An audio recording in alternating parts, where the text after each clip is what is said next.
Hello everyone. Today I'm going to show you how to change the language of Instagram.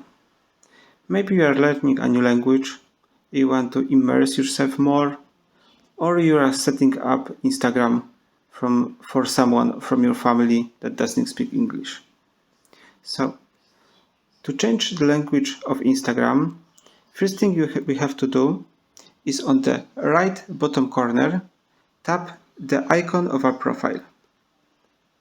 Now, when we are in our profile, on the top right corner, you can see there are three lines.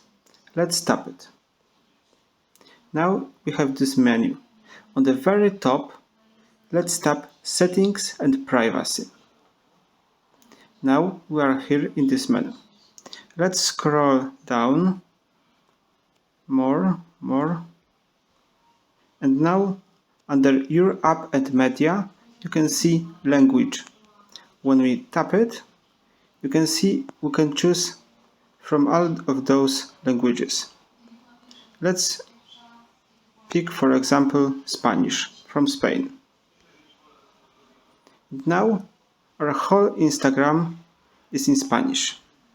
When I go to my profile and when I tap three lines, you can see every option is in Spanish. So if you are learning a new language, or maybe someone you know doesn't speak English, you can easily change language of the whole application. If you find this video helpful, please leave a like and subscribe. Thank you.